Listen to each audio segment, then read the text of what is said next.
Super బాదం పప్పు పాయసం. ఏమండి, 2 పిడికెళ్ళు మంచెనగపప్పు, ఒక 15 నుంచి 20 బాదం పప్పులు, ఏమండి, తర్వాత యాలకులు కొద్దిగా ఇచ్చేసుకునేసి పొడి చేసుకొని దీనిలో వేసేయాల. తర్వాత ఇందులోనే మనం ఏం చేయాలంటే బెల్లం, మంచి బెల్లం తీసుకోవాలా. దాన్ని బాగా పొడి కొట్టుకొనేసి నీళ్ళల్లో కలిపి దీనిలో వేసేయాల. వేసి బాగా గట్టిగా అన్నీ నలగొట్టుకొనేసి కల్వంతో, ఇలాంటి కల్వం తీసుకోవాలా. దీంతో బాగా నలగొట్టుకోవాలండి. బాగా కలిపి గట్టిగా మనం ఆల్రెడీ దోశ పిండికి, ఇడ్లీ పిండికి చేసినటువంటి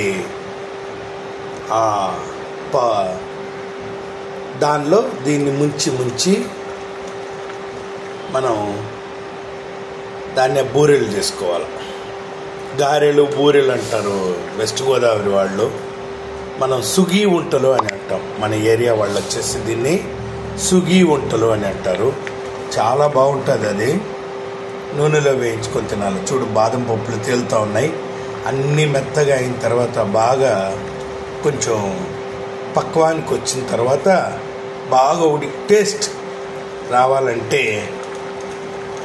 అవసరం. దీంతో పాటు మీరేం చేస్తారంటే 1 స్పూన్ నెయ్యి, తర్వాత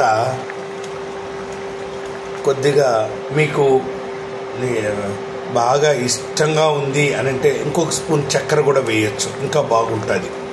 కొద్దిగా మరమరాని కూడా ఉంటుంది, చాలా బాగుంటుంది. It is very tasty food. సుగీ వంటలు అంటారు ఇటువైపు వాళ్ళు, అటువైపు వాళ్ళు బూరెలు అంటారు. చాలా బాగుంటుంది, మంచిగా ఉంటుంది, టేస్ట్గా ఉంటుంది. It is very happy. పగడాల సుగీ వంటలు. Thank you very much. నమస్తే. All the best.